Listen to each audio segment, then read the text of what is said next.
So, today's evening, I, Dr. Pradyum Sharma, welcome to the esteemed members, eminent panelists, and national stalwarts in the ethical issues and legal aspects of the social media, and under the auspices of Scientific Committee Society Epicon 2019, we are having this as the 13th medical update. And with the blessings, Dr. K.K. Parikh sir, who is a godfather to us as a mentor, elder, teacher, guider. What he is not, he is there everywhere.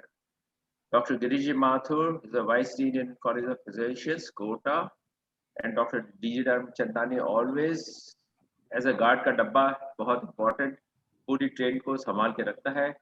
Now, one of few slides. Is your brand breaking the law on social media?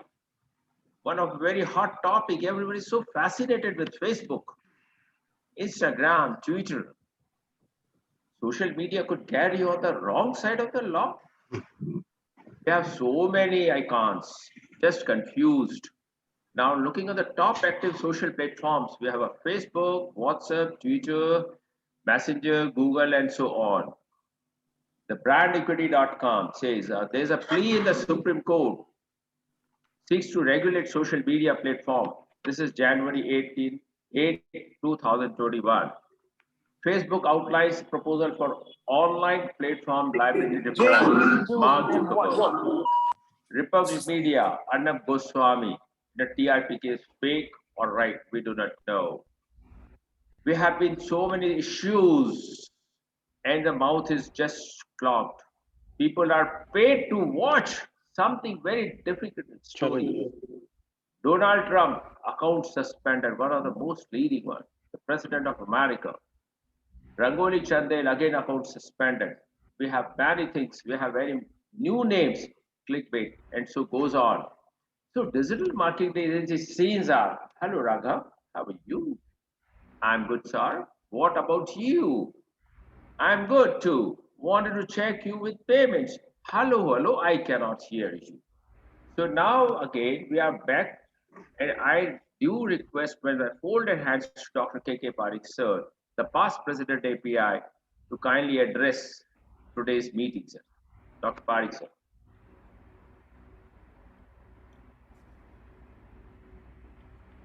Doctor Parikh sir आपका mute है sir. Sir, please unmute yourself. Thank you, Dr. Pradyuman. It's a pleasure to be here on this platform. And today we are having a very important webinar on social media. What are the boundaries? What are the ethics? And what are the limitations? But before that, I would like to give you a very bad news that our mentor, our guide, and one of the very strong pillar of API, Dr. Siddharthan Shah, has passed away today after 2 months illness, and we have lost a very eminent person of API, legend of API, and a very visionary leader. To pay respect and homage, respectful homage to him, I request everybody to kindly have a silence of a minute, and then we can start. Before that, I would also give you another sad news that my teacher and professor and head of the Department of Medicine, Dr. S.K. Sharma, a very pleasant personality, very friendly to his students. He has also passed away today. He was a very good teacher and a very good human being. So for him also, to pay homage and respect to him, we'll keep a 1 minute silence.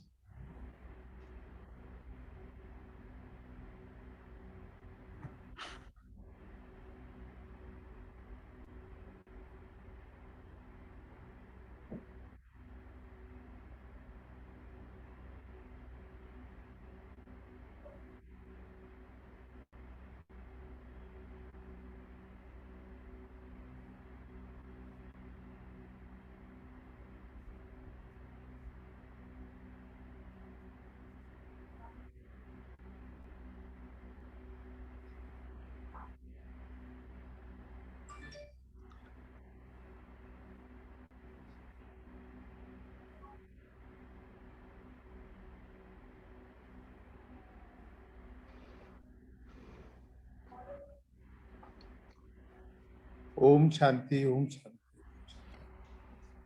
भगवान इनकी आत्मा को शांति दे.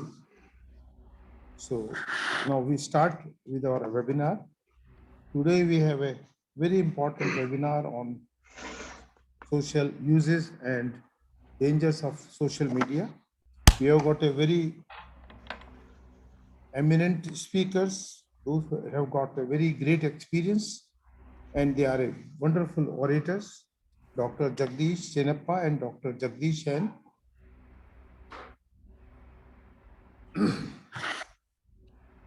We do not know and we are not aware of what are the boundaries and what are the limitations, what are the ethics of social media, because we are very busy. We do not go to know all these things. So it becomes very important to get knowledge from the stalwart of this subject. So today, hopefully, we'll be much aware about these things.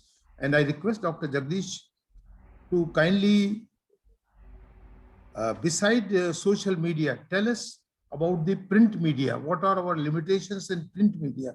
About the advertisement, about our what we have achieved, what we are achieving every day, about our surgery which we are giving in newspaper and all these things. So that, and then we'll have an open house after that, so that they can ask anything and they can just whatever it comes to their mind, we can allow them to, and they will very nicely reply.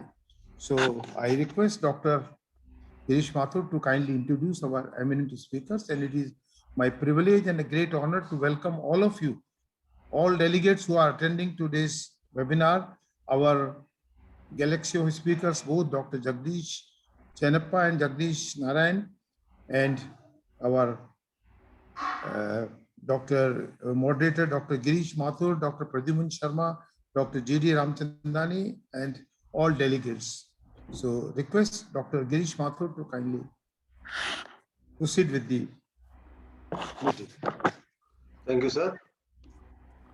Honorable Dr. K.K. Parikh, sir, our teacher, mentor, and guide, and joiner of API, Dr. Pradyuman Sharma, Dr. G. Ramchandani, distinguished speaker of the evening, Dr. Jagdish Chenappa, and Dr. Jagdish Narayan Reddy, and dear friends.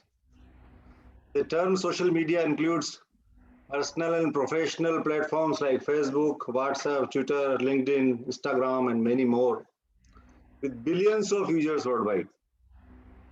The existence of social media has quietly revolutionized the way human beings connect and interact with one another, both professionally and personally.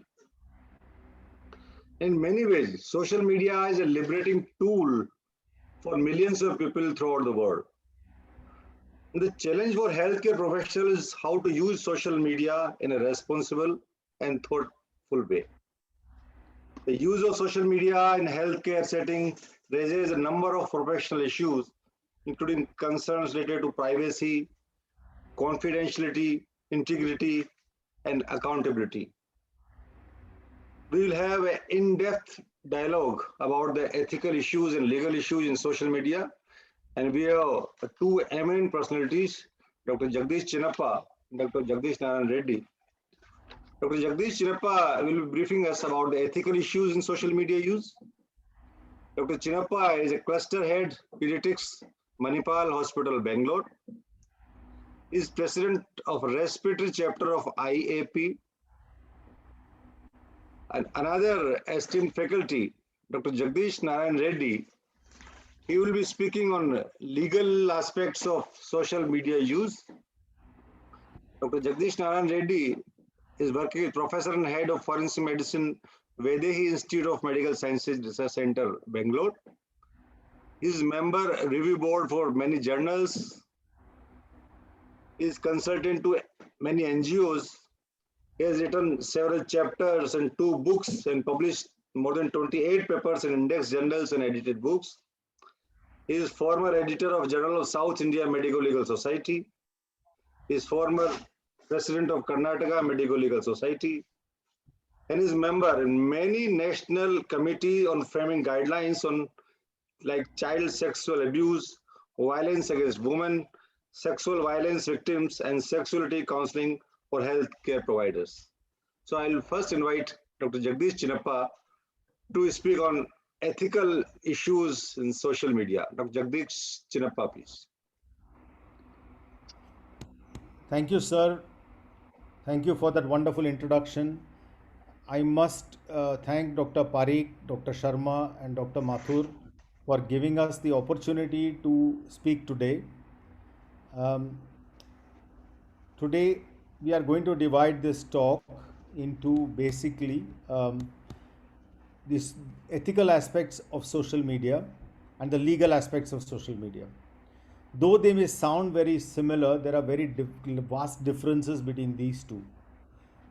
Ethical aspects are self-regulatory. That means you need to regulate yourself. Legal aspects is when somebody else regulates you. So there is a difference between the two. And I will just straight jump in here and go into the first um, case here. This is a small story which I want to start with. This is a very famous footballer by the name of Mesut Ozil. Okay, now what happened to Mesut Ozil was he spoke out against the Chinese. Basically, he criticized the Chinese on Twitter and on an Instagram post. He was one of the most wanted Arsenal midfield player and the highest paid players. You know how football players are paid. But he just made this one criticism. What happened after that? It was a big problem after that. A lot changed after that moment. And how much it can be traced back is difficult. But he lost out on so many things. On merchandise, of the Chinese internet, got his pay cut. And he has not played since the June of last year. Of course, also because of the pandemic. But basically, he has been boycotted completely. What happens in medicine? Well, if you look at the social media prevalence or the pervasiveness into our patients, 30% of adults are likely to share information about their health on social media sites with other patients. So they are trying to find solutions. Another 40% will say that they have found information via social media in the way they deal with their health. What does a patient do when he has a problem today? He either goes and Googles or he puts it on Quora or he puts it on some social media to try and find a solution. The other bad part of this is 42% will not hesitate to post comments about a doctor, nurse or healthcare provider. And if you look at this, all of them are looking at what your ratings are. So social media is a very powerful tool in terms of its pervasiveness in our practice. Now, what is social media ultimately? It has been down with us for a few years, but what is it ultimately? It's basically a web-based application that allows people to create and exchange information. This content can be of different types. You can have blogs and microblogs, Twitter, which is instantaneous microblogging, or you have networking like Facebook and LinkedIn, or you have content like TikTok, Instagram, YouTube, etc., where you post content. And each one of these has got separate kind of things. I've just brought out a few of these. There are many more. You can have microblogs, podcasts, image sharing, video sharing, content rating. So many things are there, which I'm not going to go into. So there are a lot of tools by which you can post content. So all of us will agree that social media is a pervasive part of our lives. Now let's explore some of the norms. What is ethics? Ethics is primarily social norms which cover them. So let us look at what are the characteristics of social media, what are the ethical priorities in social media, some examples and key principles to safeguard ethics in day-to-day practice. What are some of the key or rather the unique things about social media? There are a few adjectives. It's a brave new world. We didn't have social media a couple of years back, so it's something new.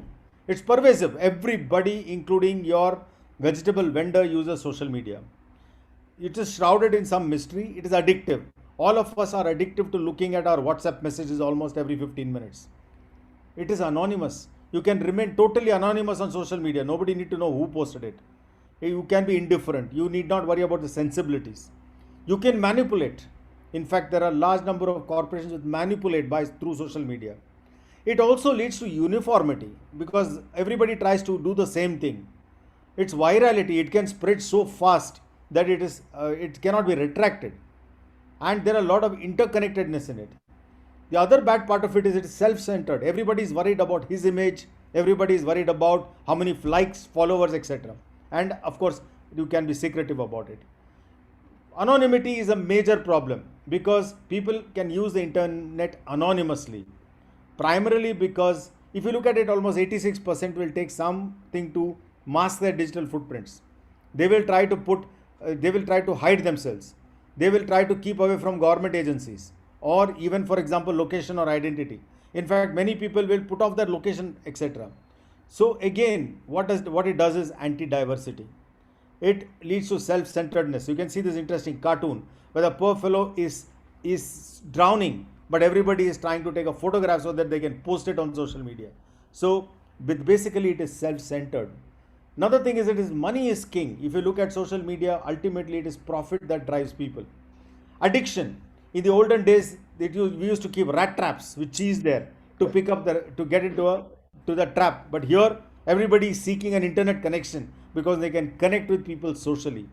It starts very early. As a pediatrician, I can tell you that social media, I can see even children who are as young as 1 year old who know how to manipulate and get the videos of their choice. So there is an addiction that starts very, very early. Then you have again conditioned from birth. The first thing that any parent does today is to put the images on Facebook or share it with their friends on various. What happens with this is we get into what is called as a social media myopia. We think that everything, all the information, all the knowledge is only through social media. We don't look at any other source. It's so long that people must not have looked at a textbook to understand what is happening in medicine rather than looking into the social media issue. So it alters your thinking completely because you can post anonymously, you are myopic, you are uniform, you want to follow what everybody does. There is always emphasis on money, you're self-centered, they're addiction and manipulative. Now, what are the ethical priorities? Well, we know what are the priorities in our day-to-day life in ethics. But doctors today are living in two worlds, the real world and the virtual world. The principles in these two are very different. And why are they very different? One, in the traditional thing, in the traditional practice that we had, autonomy, beneficence, non-maleficence and justice were ruling the most important part of our interaction with the patient. Professionalism was important, confidentiality was important, truthfulness was important, and communication was important. What has changed now? All those things which I spoke of in the first part, that is autonomy, beneficence, non-maleficence and justice, are no doubt important, but they are relegated to second position. What is more important now is how good I can communicate, how truthful I can portray to be. I may or may not keep up with confidentiality, and professionalism may or may not be there. So the ethical principles are very different when you are looking at these two things. And why has this happened? Because there is an interface, a barrier. When you're dealing directly with a patient, it is doctor and patient. Whereas when you're dealing on the net and when you're dealing on a social media platform, you have a doctor, an interface and a patient. And it is this interface that makes a lot of difference. As we had said before, the first thing that it does is that you can facilitate anonymity. Through this medium, you can remain anonymous. So it blurs who I am and what I do. I can give any kind of, claim on a social media, but that may not be really true. So social media user is not only, it's a privilege. So you can see here, when you're shooting here, what can be portrayed by the guy over there, you may be a wolf, but a sheep may be what is portrayed to the outside world. Why does this happen? Basically, the agendas of the doctor, the patient, and the social media platform are very different. The patient is looking for problem and what is the best solution. The doctor is looking at his reputation and increasing his practice. What is the social media platform looking for? It is looking for how it can get attention and addiction. Because when a social media platform gets attention and addiction, it increases its potential for revenue through targeted marketing. So therefore, how does this agenda work out? The patient goes to Google or Quora, states the problem, gets again the solution from Google or Quora, and then he goes to rating sites, looks at social media posts, and tries to choose the healthcare provider. The doctor builds up his reputation. His online avatar, reviews, etc. are extremely important nowadays.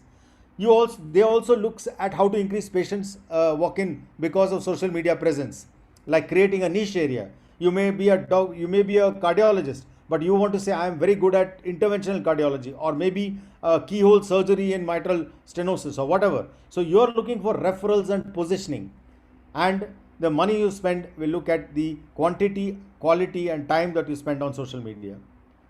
As I said, the job of the social media platforms is all same: attention, addiction, monetization. Get attention, sustain attention, reward, create pleasure through algorithms, and get monetization through targeted advertisement. What has the doctor got to do here? He has a three-pronged responsibility. He has to self-regulate. Confidentiality, communication, veracity, and competence has to be maintained. Professionalism has to be maintained. He also has to regulate patient behavior. He has to regulate the boundaries and rights of patients, and he has to also assist in social media regulation. See, we have to regulate, we have to recognize transgressions, we have to report these, and we have to be advocates against issues that are problem. So we've looked at some of the characteristics of social media. We've looked at ethical priorities in social media. Now let's look at some of the examples. Now look at the first example. This is a doctor who portrays his capabilities in an exaggerated fashion. I'm taking a pediatrician's this thing. He says, I'm a neonatologist cum allergy specialist, and he puts his degree as MBDCH. This is clearly deception, because mostly we do MDDCH. What he has done is he removed the BS from BS and put MBDCH to fool the public to think that he is a super specialist. So this kind of thing is brought out by what is called as a very good book called Nina Shapiro has written about hype. And there is a lot of hypes which is defending a fraudulent social media. So veracity and truthfulness is a very important issue when they are posting online. We have had such examples even in India. There's a doctor which was arrested in All Indian Institute of Medical Sciences. He was a fake doctor, and all that he had done was through social media portrayed that he was a doctor. Another thing is about another thing about how COVID can be cured through Ayurveda. Again, unsubstantiated claims which can be brought in there. So therefore, in social media, what you are and what you portray can change every single day. And therefore, that's a very important point to note. The second is trolling. A doctor who trolls a colleague who just performed a life-saving procedure. Trolling means belittling, means you start posting on the social media site saying that is nothing great, and he did something which he cannot do, and somebody else did it and he took credit for it. So there are various trolls that he can do. And trolling, I can tell you, especially in adolescence, is a major problem, because it can lead to even suicide. Another thing is a friend request. Should a doctor accept a friend request from an attractive patient who was once his patient? Well, this is a point which is debated very often in ethical circles, and the issue is boundary issues. Now, what are boundary issues? Keep your profession separate, keep your personal life separate. Don't mix the two. And therefore, the Facebook friend, when you are on a, let's say you have a professional site, on that site, definitely you cannot accept a friend request. Example 4, a doctor puts this kind of a photograph of drinking and smoking in a party where he was one of the participants. Well, you can say that this is a personal matter. However, it belittles the image of the profession, and this is another ethical issue that should not be done. Another thing is when you have a rare patient, you start putting this patient on, on the social media. It happened recently when a child photograph was put up from one of the central states in India, and it was quickly retracted. The medical council reprimanded this doctor, and then it was taken off. But these kind of things will happen because they will try putting this kind of information. Another thing which is a very serious matter is you have an anti-vaccine message, especially during COVID times. You just get the message and you forward it. What are you doing? This is a message of how the COVID vaccine should not be taken.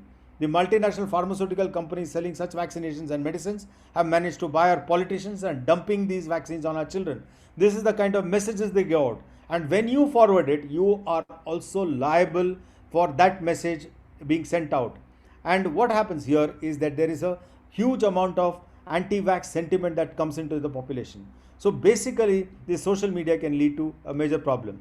This is another doctor forwards photograph of an ugly scene that happens in the ER.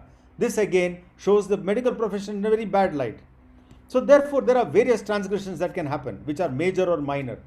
The major ones, like for example, consciously sexual harassment.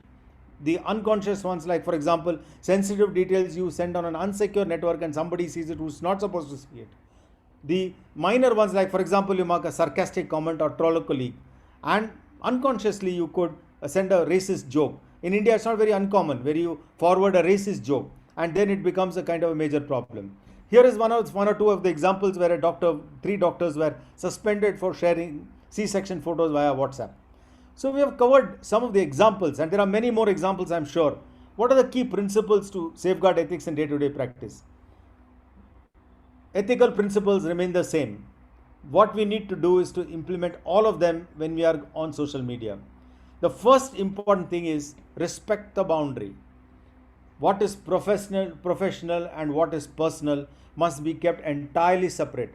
Please do not post personal details on a professional site or professional details on a personal site. The second thing is be authentic and be truthful. Do not exaggerate. Do not say that I am somebody that I am not. And this is very important because we all want to have more claps. We want to have more, followers. So this is the second thing which we need to keep on. Maintain confidentiality. Especially don't post images, don't post names, don't post identifiers. You might just post a CT scan of a patient, but what happens there is that if the name and the identifiers are there, you can easily find out. Another way of patient confidentiality breaching is when you say there is a very rare patient with this disorder in Bangalore. Well, there are very few such patients and it can easily be found out who that patient was. Maintain professionalism. Etiquette is very important. Dress code is very important when you're posting pictures. Don't post it with your sleeveless shirts and whatnot. Measured communication. See that the communication language is very, very measured. And if you're doing a consultation or if you're doing a issue on the social media, see that the clinical process flow is the same. Respect the professional at all times. Respect members, organizations, and societies. One of the best articles on the dilemmas in social media ethics is from this great book by Qualanis. It's from the Scandinavian countries. It says moral reasoning at work. It says there are basically social media ethics as 5 basic dilemmas. The first thing is the role definition. Who are we in social media? So we need to be very clear about that. Second is what ideas do we spread at the touch of a button? That is the tempo problems. Third is the integrity. To what extent can we downplay our values to get likes?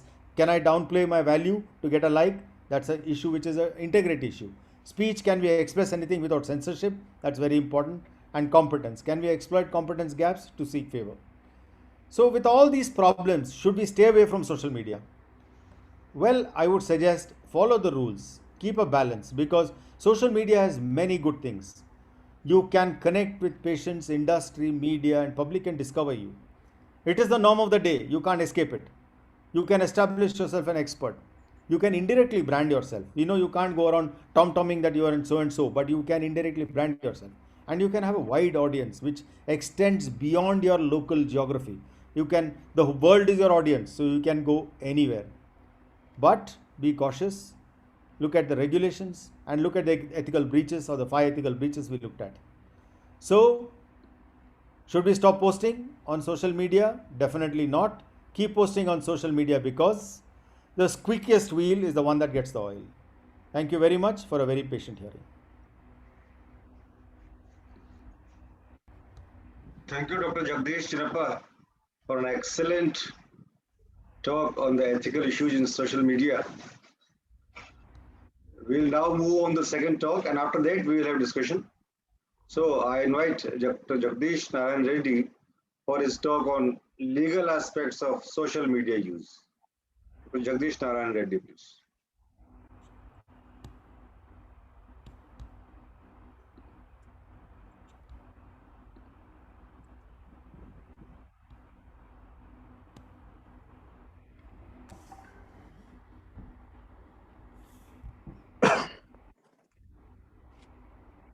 First, let me thank Dr. Parikh sir, Dr. Girish Mathur, and all the organizers and participants of this webinar. I also thank my co-speaker, Dr. Jagdish Chinnappa, for covering all the ethical aspects. Now we move on to the other side of the coin, laws and regulations that cover social media use for doctors. In this, I'm sure we all are glued to social media. One, either we are using it for patient care, whether we like it or not. Today, that's the norm. We are using it for patient care. Another spectrum where we use this social media is for health education for patients and as well as the general public or society. It would be in the professional life for our peer-to-peer interaction. So we would be using it to share with our own professional community. And in addition to that, as a part of the same society, so we would be using the social media for our personal life. So these are the four dimensions and wherein we are stuck with the legal angle. Let's start with the first one, the patient care. I'm sure of all the participants today, you would be using one of these. So either you may be on Practo, you may be on Doctor 24/7, Liberate, 1mg, Curify, DocsApp, MFine.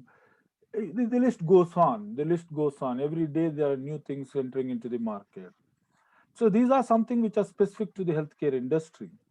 In addition, the general social media like the Facebook, the LinkedIn, Instagram, Twitter, Google Plus, YouTube, WhatsApp, Telegram, blogs, websites, the list continues.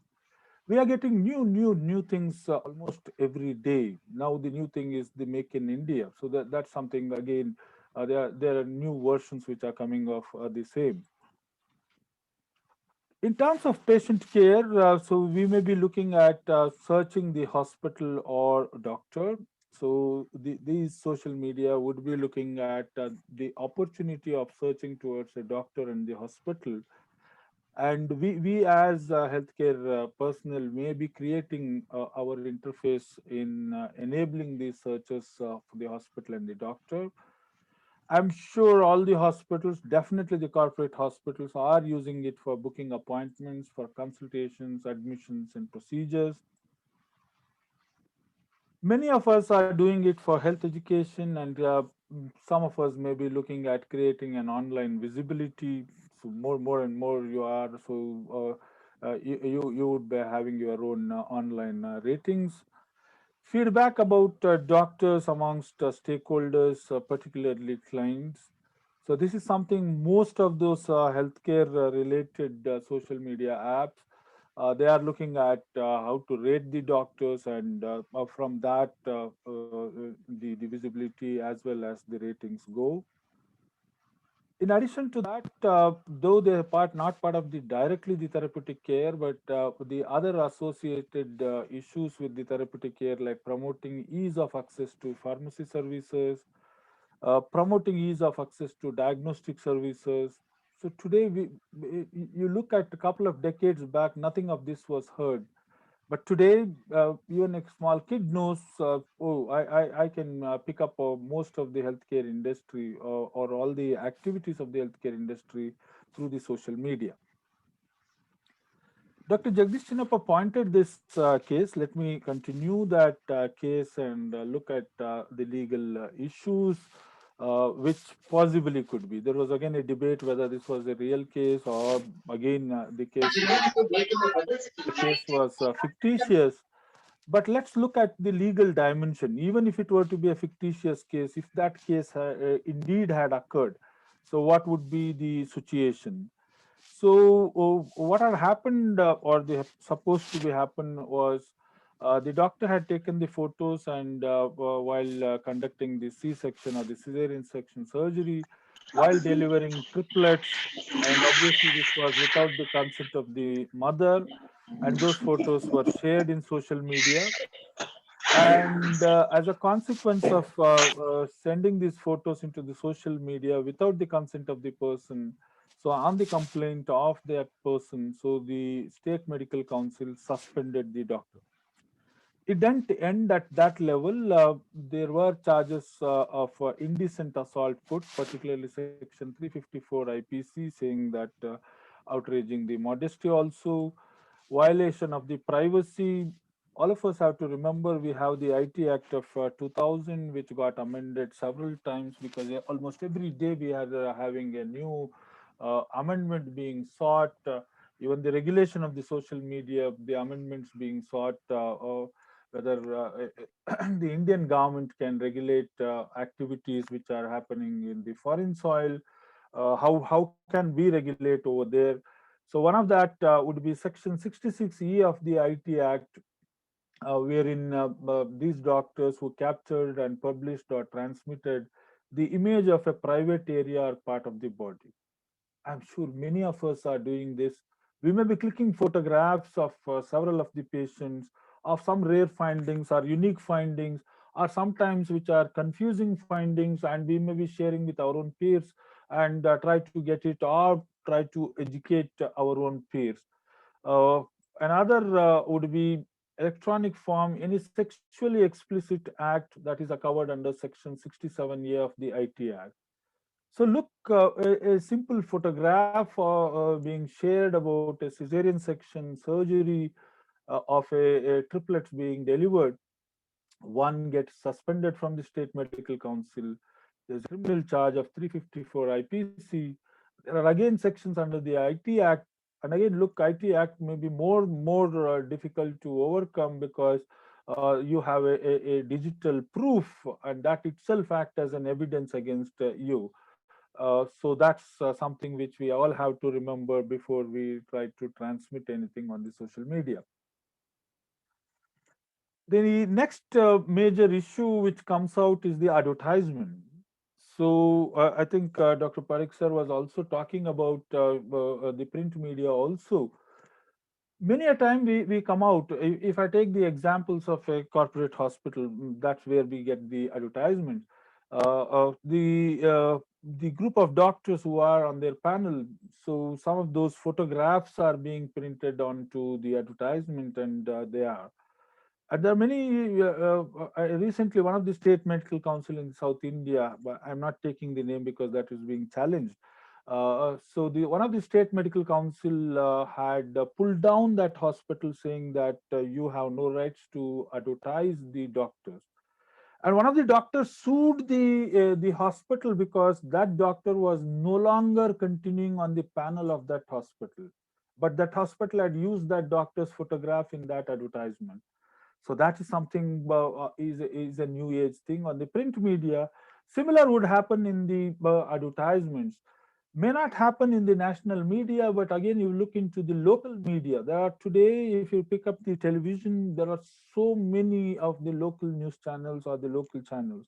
And advertisements of the healthcare industry is something which is rampant, which is going on.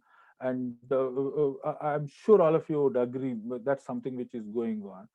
There's another argument put out in today's context when you consider hospital as an industry. Indeed, hospital is an industry under the Industrial Disputes Act. So, if such is an issue, if an industry it is considered as an industry, then why can't you allow what is allowed in an industry? Advertisement is something 40% of the revenue of an industry is something which goes towards the advertisement. If that is so, why shouldn't the hospital industry be allowed with that? But unfortunately, though there is a section of our own system which is trying to relook at it, but the existing code of medical ethics regulations, the IMC and now still the NMC has not overruled them, so they continue. And again, if you look at the NMC Act, all that what was there in the MCI would continue till the NMC, the National Medical Commission, either specifically makes an issue against it or but tries to talk. So the last section in the NMC Act is something which is trying to fill that vacuum. So the Code of Medical Ethics, which the Indian Medical Council has put in, is in force as on today, though the Indian Medical Council doesn't exist. So the advertisement is something which is banned. Another issue which is banned is self photographs. So I cannot put a photograph of myself as a doctor in my prescription or in my advertisements or in my clinic or in my publicity things, because that is grandiosing myself and soliciting patients. Another issue, particularly in patient care, is self-boasting of your capabilities.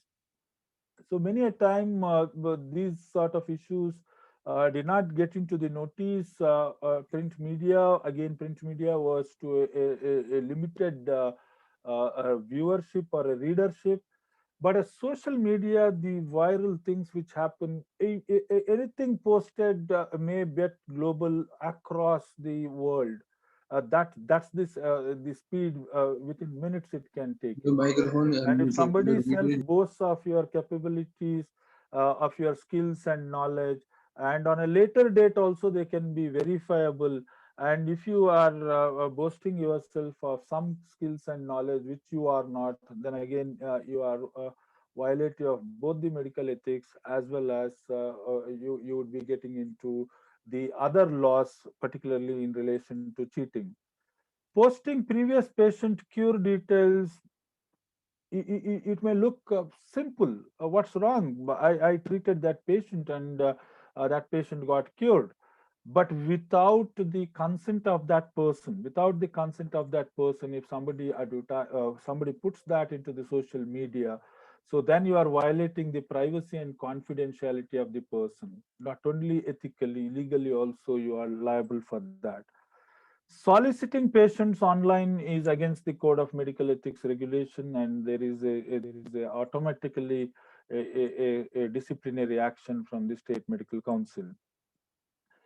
Posting patient photographs, so this is something we looked at violating privacy. But look, if I am trying to post anything related to a child, and more so of a child genital images, automatically it would be considered as a child sexual abuse under the POXO Act, as well as it's an offense under the IT Act of 2000. So we should be doubly careful whenever I'm posting the child genital images. That doesn't mean an adult genital image I can post. Then also it would be covered under the pornography and violating privacy. And we had this, I think Dr. Jagdish Chinappa also brought out, but he brought out the issue in relation to the other systems of medicine.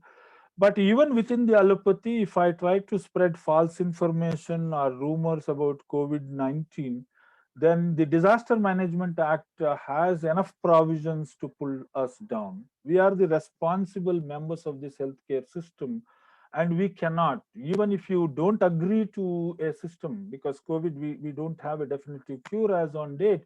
We have multiple options which are being used for an emergency use, and you may individually may not like a particular regimen what the government is putting it out, but if you openly try to defy it out in the social media, so then you may be challenged for that under the Disaster Management Act.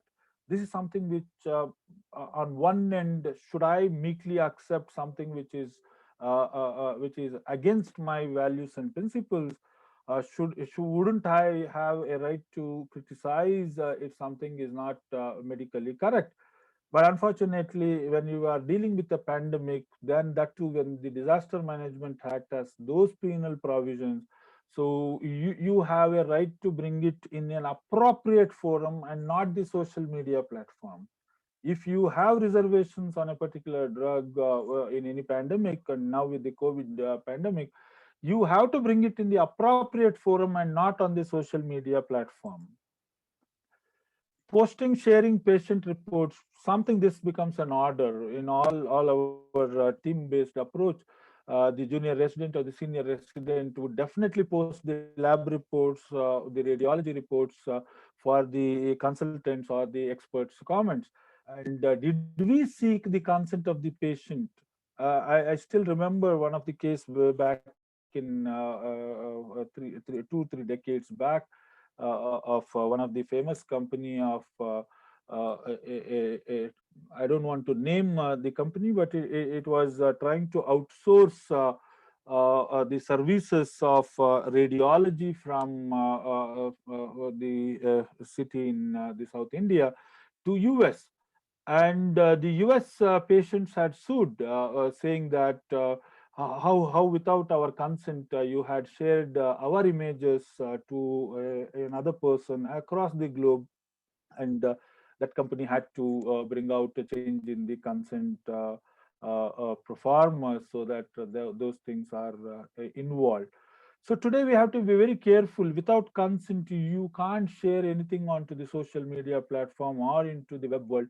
And if things go out of it, because as doctors, we may not be able to completely control once it enters into the web world, then it's completely out of our reach. Identifying patient online. So today we have the telemedicine practice guidelines from the last year once the COVID came in. And I'm sure most of us are trying to use telemedicine because of the COVID situation. And the telemedicine practice guidelines, which were communicated or put out from the government of India, under the Code of Medical Ethics as a separate entity, would also insist that one end, yes, identifying the patient online. So whenever you are doing a patient assessment, whenever you are doing an examination, you should reconfirm that it is the same patient. So then only there are certain rights which we as a doctor get in terms of prescription or whatever care we are trying to give out online.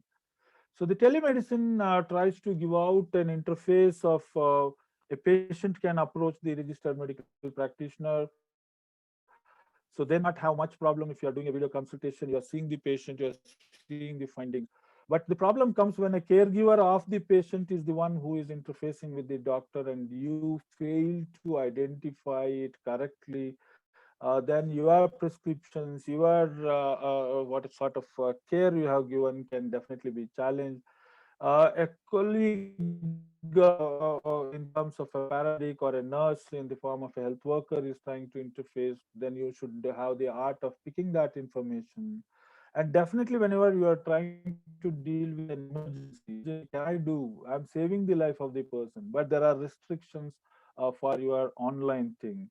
And today we are seeing several of it. I found recently also somebody in the train trying to call up a doctor, an obstetrician, and trying to assist a delivering mother. Uh, we see that in Bollywood movies. Now, if something something goes wrong in that video consultation. So, did we seek consent? Was it an emergency? Was it an elective situation? This is something which we have to keep in mind. And today, the telemedicine practice guidelines very clearly point out that prescriptions should be online and online with a digital signature. Otherwise, you are liable for professional misconduct and penalty.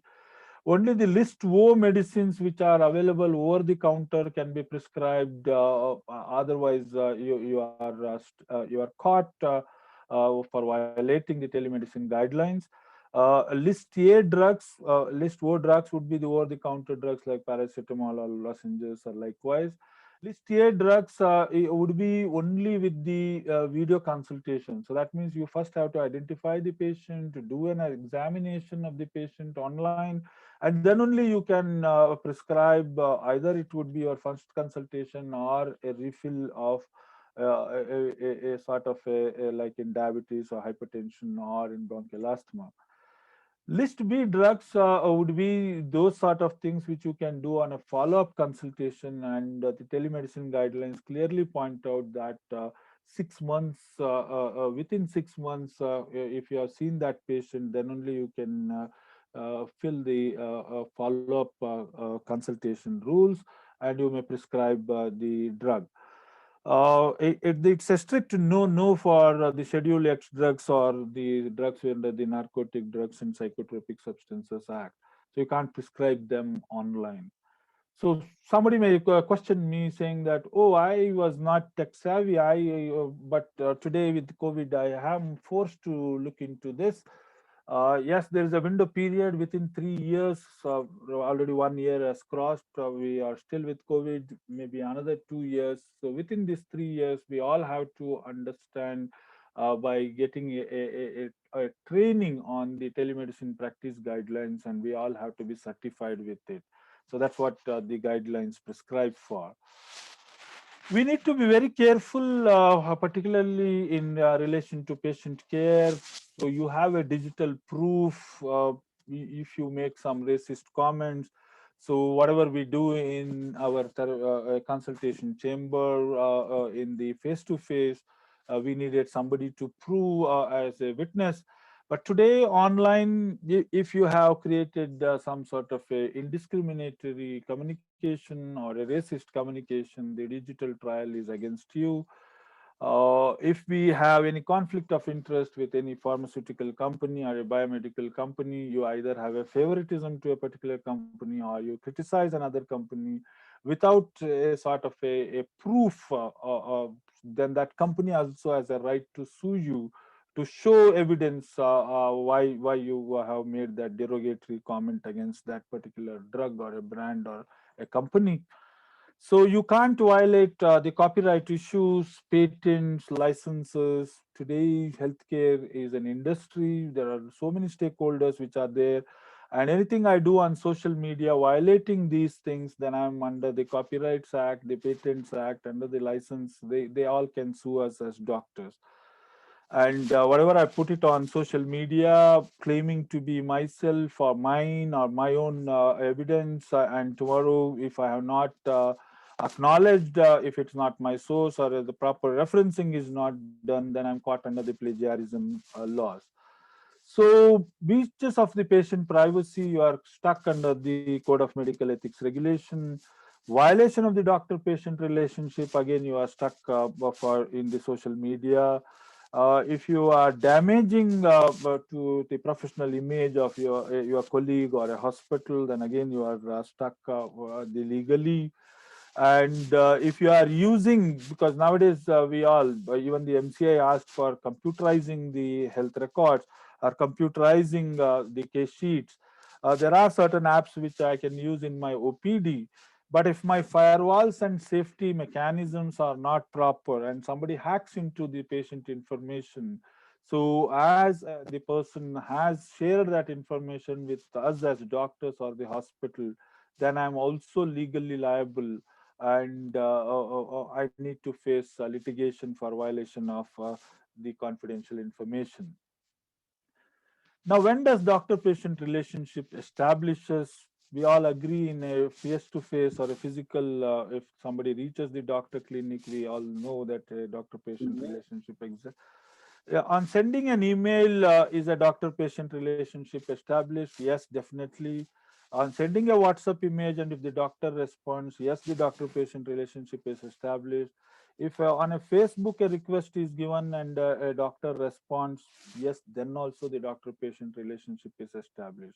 These are the new dimensions of the doctor-patient relationship, and we have to be very careful because all our accounts of Facebook, Twitter, YouTube are also being monitored because there are strict regulations on it. And this is one information which happened from the US. These social media removed the video of doctors who are denouncing masks in the pandemic and promoting a particular drug. So when the evidence of the country or the country's guidelines were not promoting that, so this is something which is something we have to keep in mind. And while we are doing a health education, if you give a poor quality or a wrong information, I'm caught with the digital proof. Without consent, if I share the laboratory records, again there is a digital proof. Even if you remove from your mobile or your handset, but all these will have a backup or a mirror image in their own servers, and that would give you all the digital trial for a litigation. So anonymized data, not to refer any patient identity of the patient, but it's something which is challenging, though you may mask in your image, but there are tools available online by which they can decipher that masked image. You might have put something overlapping on it. There are tools to remove that overlapping and disclose the identity. But when you shared, you had masked the identity, but subsequently by deciphering that, if somebody picks up. So there are ways to convert that into PDF. There are ways to convert it into non-editable versions. So this is something which, as doctors, we have to learn today. Much of the software things or the soft tools, but that's the need of the hour. I think Dr. Jagdish Chinappa also touched this issue. Is accepting a patient as a friend on a Facebook acceptable? This is something which Facebook has become something an order of the day. But if the patient puts a status in the Facebook as not feeling well, and you are also a follower or a Facebook friend, could you remind as a doctor to take medicines? So if you have made that, so out of good faith you have made that, but are you violating the privacy of that person who has posted? Though that person has posted, it may be the status which they have posted, and they did not warrant or ask you for advice because they never consulted you. But proactively, if you do something, then you are caught because you are violating the privacy. We have to be always careful in understanding the personal profile and the professional profile, the safeguards and boundaries.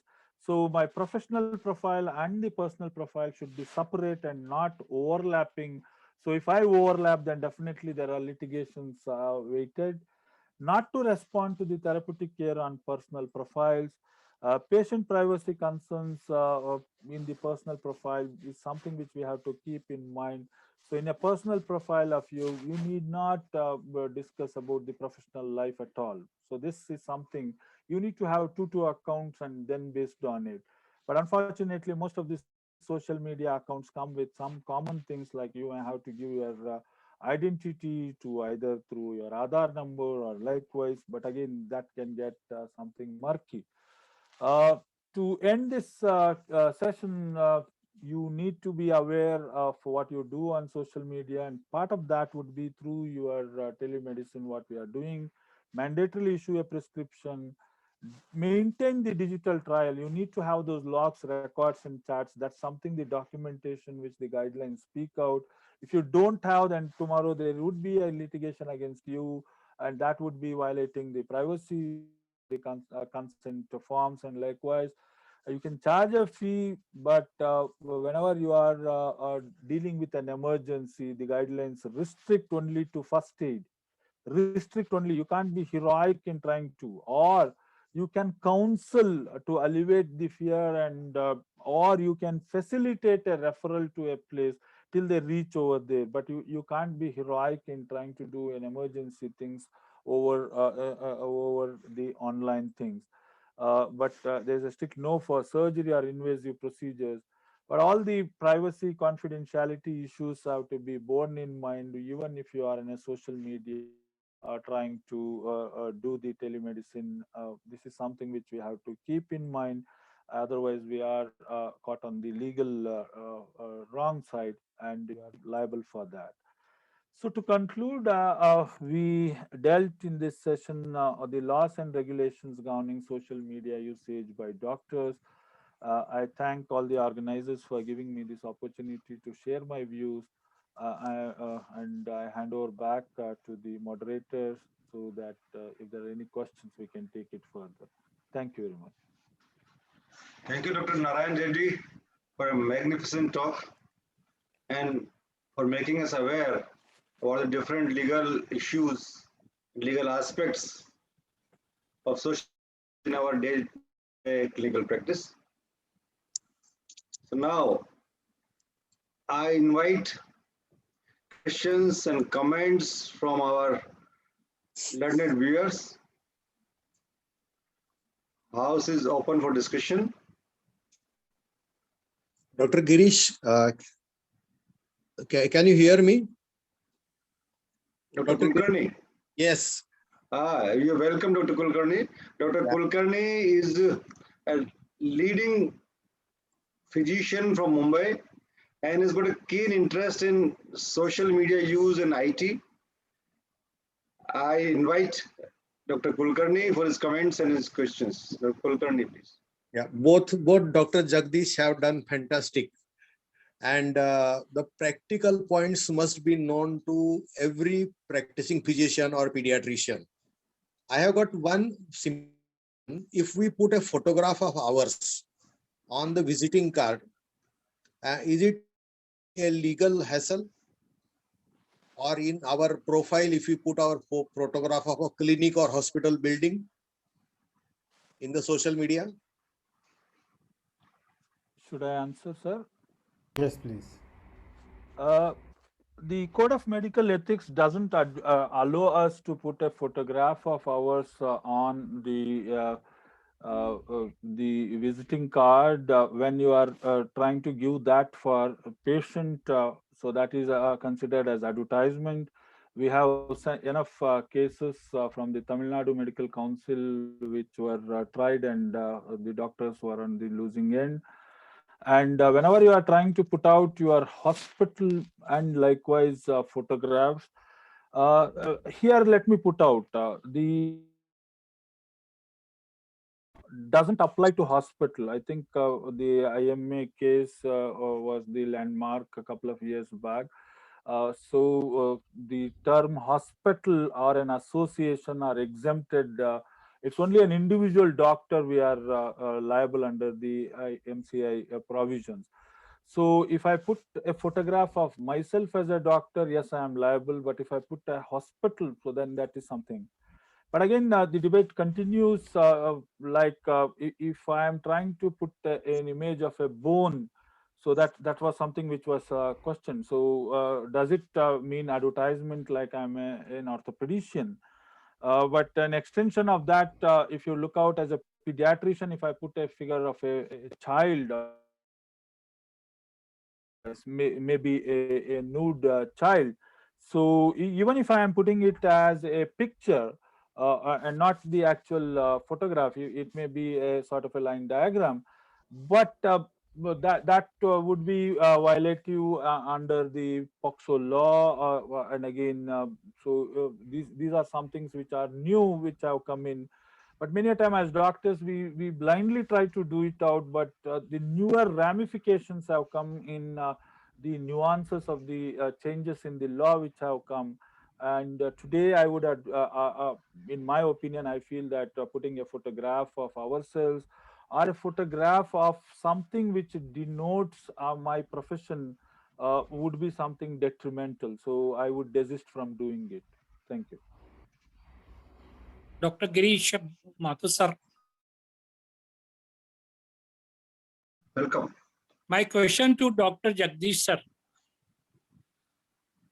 Are we not doing unethical by adopting these marketing platforms like Practo, who charges commission from us? It is basically like soliciting patients from third party by paying the commission. Sir, you please specify which Jagdish, because both are. Pardon, sir? You please specify which Jagdish to speak, because both. I want to speak from you to you. Okay, sir. Okay. Dr. Narayan Yes, sir. Reddy. Yes, sir. Unfortunately, when these Practo, Liberate, all these sort of new entities came in, many a time it's a compulsion for a practitioner to be visible. That's something which is part of the trade today.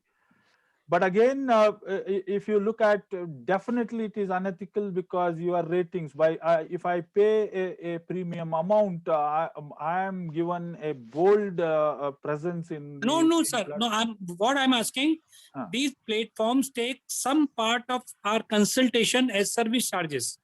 So, Yes, sir, so indirectly we are paying commission to them to solicit the patient. So is it not unethical? I'm coming to that only.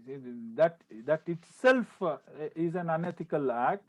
By whether I get a regular sort of a visibility or a bold visibility, it's totally a paid service.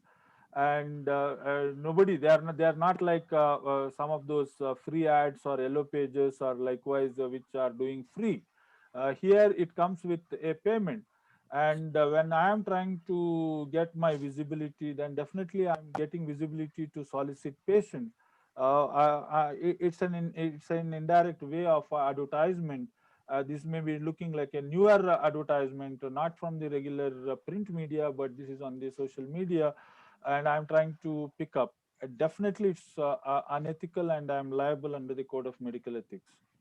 Number two, sir, suppose I am a full-timer with a corporate hospital, and that corporate hospital puts my picture in its advertisement. So will I be liable? Sir, we had a case from Kerala, and that case was very fought also. Uh, See, as a hospital, a corporate hospital can advertise itself. It doesn't come under the regular law, but under the Clinical Establishment Act or the corresponding state laws, they are liable. But if the hospital is using the doctor's photograph, and tomorrow, as a result of that photograph being posted, somebody looks at the doctor's image or a doctor's profile and comes in, and later they don't get that services, they can sue both the hospital and the doctor. So this is something which is being questioned, saying that should the corporate hospital use the images of the doctor's photos? Because in one of the cases, the Fortis Hospital in Delhi was reprimanded for using its consultant photograph. Yes, sir. The Kerala case also, which I am quoting, was for the same reason the consultants' photographs were being used. But if you fine read the corporate hospital, because there are a lot amount of lawyers who advise the corporate hospitals also, they are posting these photographs of the doctors in their advertisements in terms of trying to show that their uniqueness, or trying to show that some rare things they had done, and in a context of that, for a public information, they are trying to post that, and then they mask the doctor's image into it. So definitely it is unethical, and the doctor is also caught into the litigation with the corporate hospital. So, but unfortunately, we as doctors don't fine read our contracts whenever we enroll on the corporate hospitals. Today, most of these hospitals are run by the MBA graduates or the so-called business interested individuals. So they would have masked many of these into our contracts, and we would have signed on the dotted line without actually getting into the implications of those. This is something which we have to keep in mind. We might have allowed the hospital to use my image, my profile, my sort of experience, and my sort of even the virtual image what we have, or my own past experiences also. We might have given it on a platter to the corporate hospital, because this is something which we have to look. And tomorrow when you try to challenge that, saying that no, this is my personal space, as you pointed out in the example itself, you are a full timer in one hospital, so then I fail to identify whether you have a separate image of yourself, or whether corporate hospital. The corporate hospital may be owning us both virtually as well as Sir, physically. as I understand by your talk, now should we start taking blanket consent from patients regarding use of their data in social media? So blanket consent would not be acceptable at all. We have to always take specific consent. Anything I take on a blanket way. Blanket means all patients should give consent for use of their clinical material on social media, and especially for the teleconsultation purposes like reporting of MRI, reporting of CT scan. Because it is not always essential that the consenting person is available always. So now the telemedicine guidelines very clearly mandate you need to seek their consent at every level. One for their examination, one for their sometimes they may be posting their own data, because you may be a consultant. They might have already got investigated. They may be posting their photographs onto the online media for you to refer. So at every level, whether you are sharing, they are sharing. So at every level, we have to now make our consent forms in such a way that they are accepting that information to be shared onto the web world. If they don't have any reservations, then we have to caution them that they have to refrain from it. If we don't have these documentations of the patient consenting on it, it's not necessary. You may argue out, how do I take consent on an online platform? So you need to have, if you are doing a video thing, then that video have to be recorded, then that is something which you have to be always explicitly told, saying that this for legal purpose, we are recording whatever is the consultation. So that would be with the knowledge of both the doctor and the patient. Or it could be they sign those dotted consent forms and they email it, and that is accepted at your level. So this is something the today's online era we have to do it. Otherwise, we are caught. If you see, consent is not mere consent; it is informed consent. Informed So, consent. Yes. so if I don't share the information, and Then that information should be understood, we go one step ahead in saying it yes. should be understood consent. And if the patient claims that, oh, doctor told something, but I did not understand, so then in the legal language, it would definitely fail. So that is something which we have to keep in mind. Thank you, sir. Thank you very much. Thank you. Thank you, sir. If I may come in, Dr. Sharma had asked very wonderful questions. I will just come in with one or two comments, and one is that our interaction of ethics and law and social media and medicine is still very formative. We have not yet reached any kind of clarity on many things. There are huge number of gray areas which are there. For example, recently I had one international social media research project involving adolescents. So now what are the ethical issues there? There are a huge number of ethical issues. First of all, it is international. Second of all, it involves adolescents. So where are you going to get, if you get parental consent, you'll have to get the assent. You may even have to look at future consent, because if this adolescent becomes adult tomorrow, this data is not going to remain at one part. This data is going to remain forever. The It's a person dynamic grows data. up. It's a Exactly. dynamic data. So there are huge amount of ethical and legal loopholes in what we have right now. In fact, I was also looking at one of the, which Dr. Jagdish Narayan Reddy mentioned, was about the case of the Tamil Nadu Medical Council against one of the platforms which was providing medical services. I don't want to name them, but the complaint went from doctors saying that there are doctors who are being put on this with ratings as high, very good, and we are somewhere at the bottom, and therefore all the patients are going to them and not coming to us. So they had raised this complaint to the Tamil Nadu Medical Council.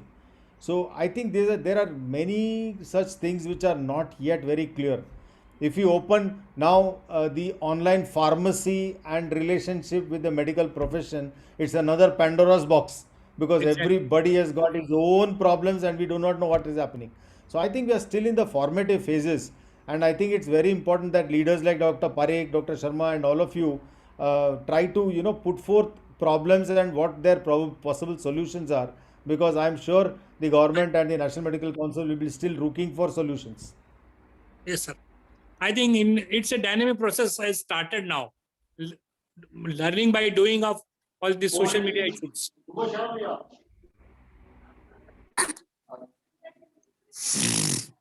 Any more questions? Yes, sir. I have a question. I'm talking from Srinagar, Jammu and Kashmir. There is one lab, let's not name it, throughout the country. That lab publishes its advertisements, hires one front page of a leading newspaper of the state or UT or whatever. And then that everybody in allergies, I actually belong to allergy specialty.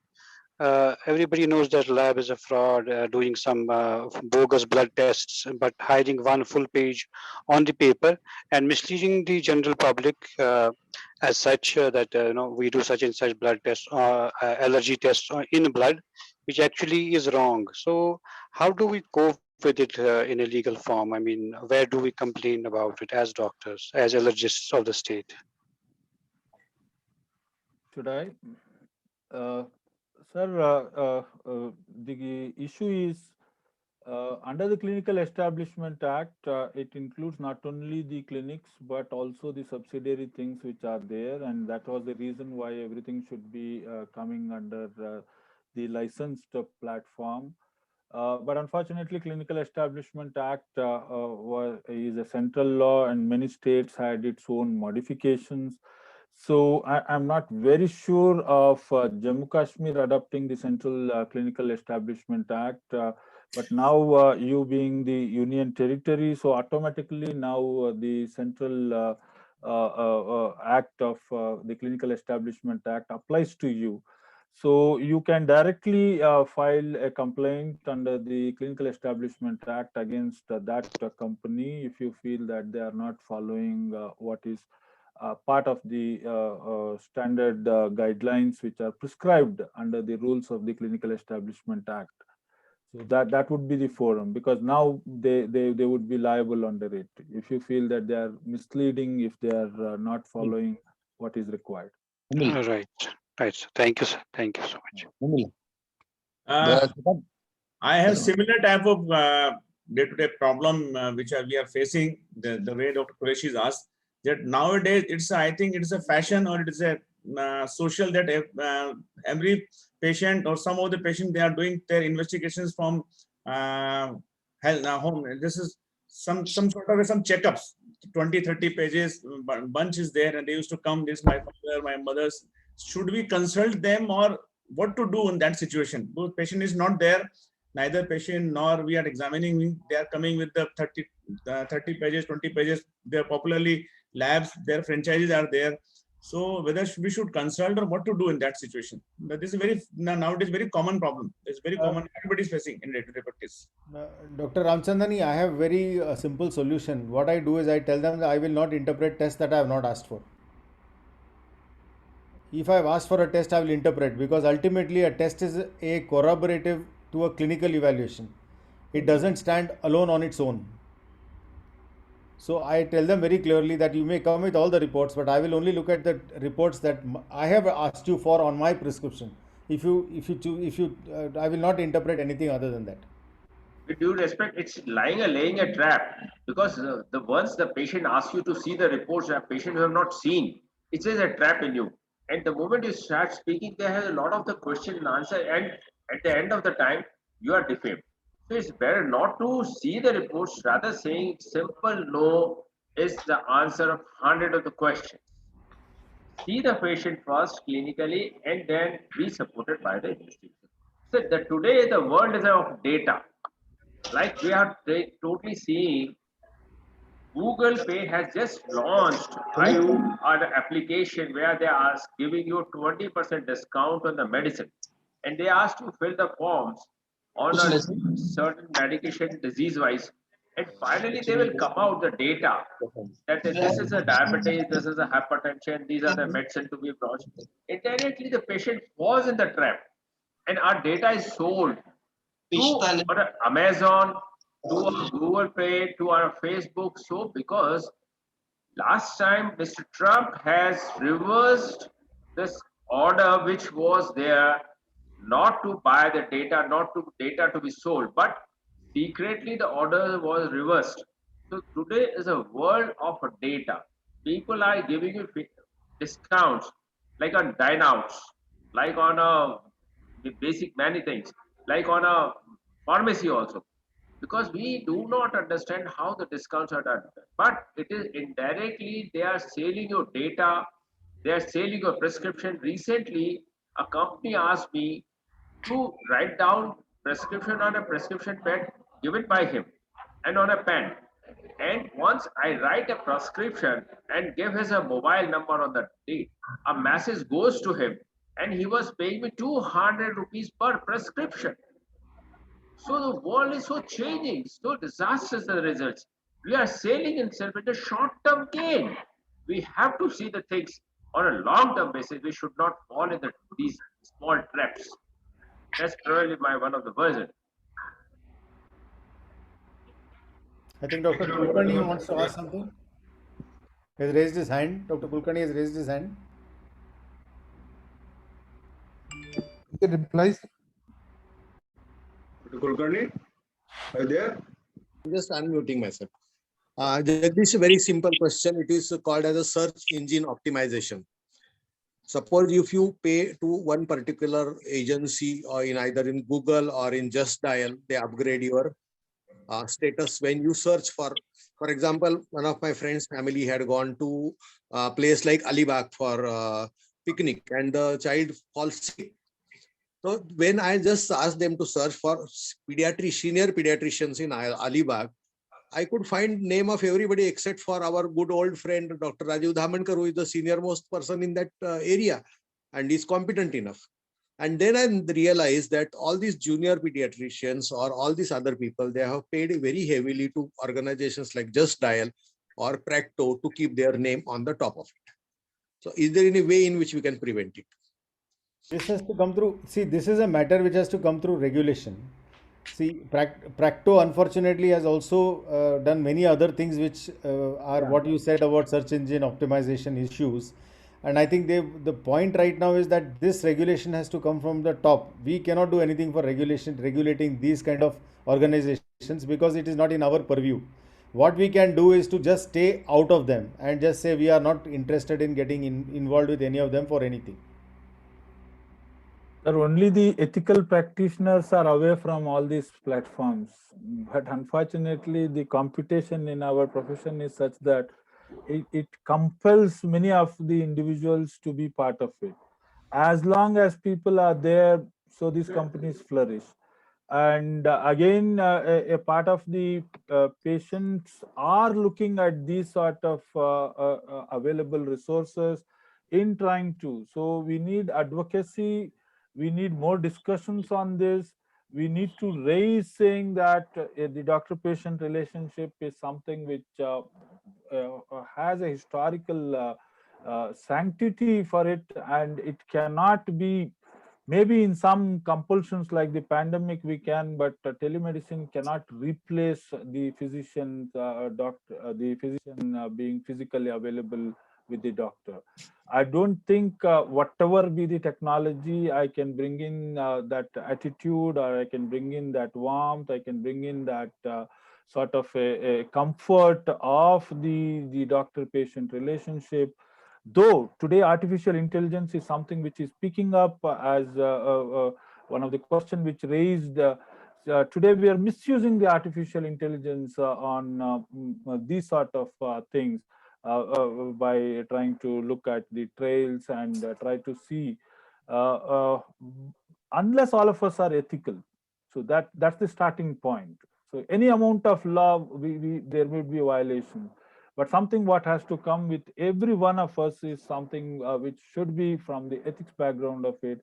Unless until I'm committed to this, unless I owe myself that I exist because of this profession and thus I should be ethical to uphold the dignity of this profession, these challenges do pose. Excellently said, Dr.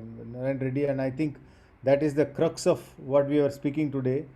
The other point which I think which all of us should realize is once you enroll onto a platform, the patient is no more yours. The patient belongs to that platform. And now if you see, there are all these platforms will choose which doctor to refer the patient to. So basically your patient, because of your association with these platforms, now becomes the patient of the platform. He is no more your patient. And the platform can then decide which doctor to send that patient to.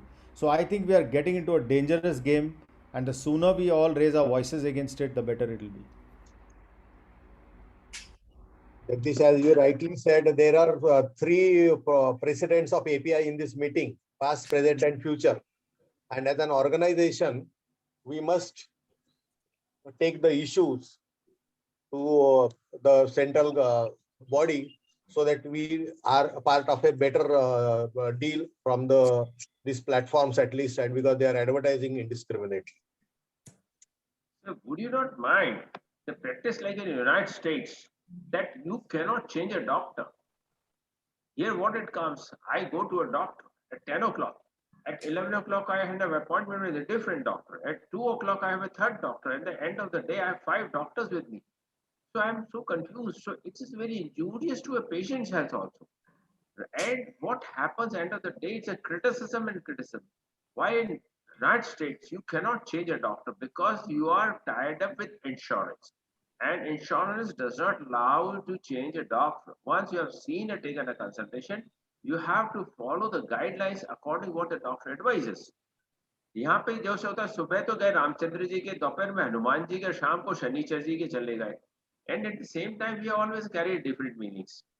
So the world is changing, but at the same time, we should have certain moral duties, certain decorum, and we should understand because the health system is deteriorating day by day. And in today's time, India is 112th number in the health sector. And India is only spending $100 per capita against United States, which is spending $10,000 and looking after their patients much better.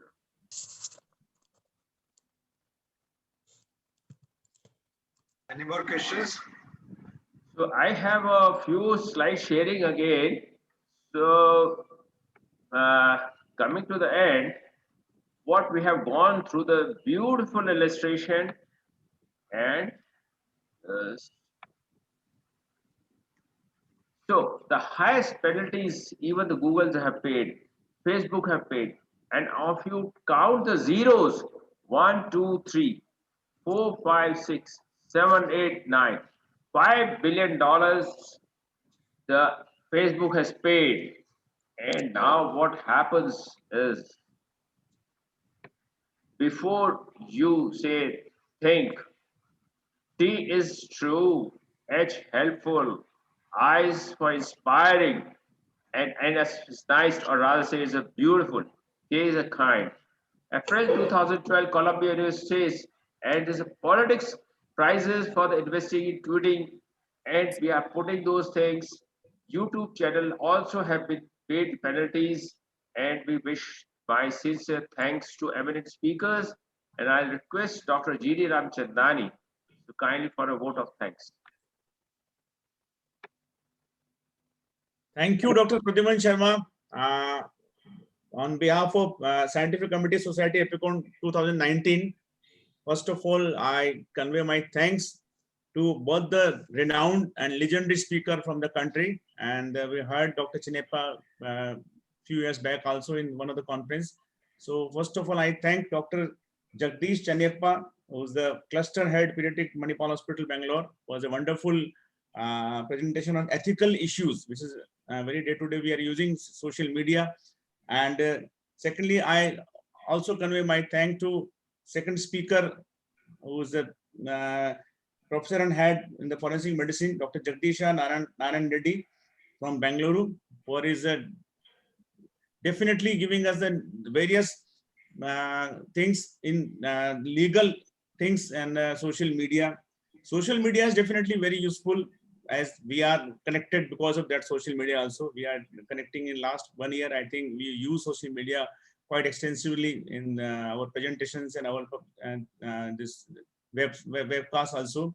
But the way both the speakers clarify the uses as well as the problems in the social media, that is truly a wonderful, truly amazing. For that, I really have a big round of applause for both the speakers. So thank you both Jagdishas. Thank you very much, sir. And my special thanks to our participants, Dr. S.P. Kulkarni from Mumbai. He is also expert in their field and is delivering the lectures on this IT segment for the past many years, and is a very active member of API also. And also thank to Dr. Ashok Sharma. He is a legal expert for the past 20 years. He's managing legal problems in their urology part, and all the senior members.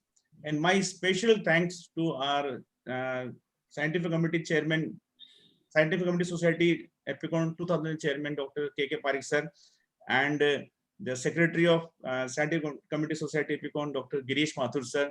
So these are the two pillars and legendary of this society, which was made in 2019. And we are regularly conducting CMEs under this banner for the past 1 year. And the man behind this CMEs for the we are conducted almost 13 in last 1 year. The man behind this doing and thinking, the word think he used in their last slide.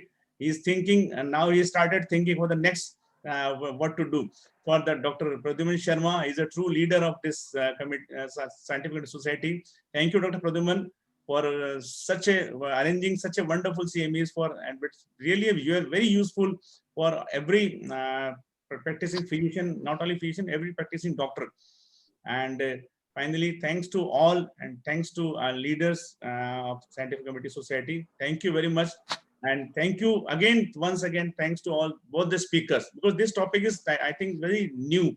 And we keep the recording, and we'll try to share the recording to all the colleagues to try to listen, because this is very useful. I think in a year after year, after a few years, it will help in day-to-day practice, in our practice also, because we are gradually shifting from offline to gradually online, but they have many problems, facing many problems in last many years. So thank you for clarifying all the problems in day-to-day practice. Thank you, sir. Thank you very much. Thank you, Dr. Jagdish, and thank you, Dr. Reddy, for sparing your valuable time. We were, for last so many days, we were thinking to organize this webinar for a very common topic. And thank you very much again for your sparing valuable time for this webinar. Thank you. So nicely described and so nicely told everything Good night, about sir. Good social night. media. Dr. Pradyumna, you were excellent. Preface and appendix, both were excellent.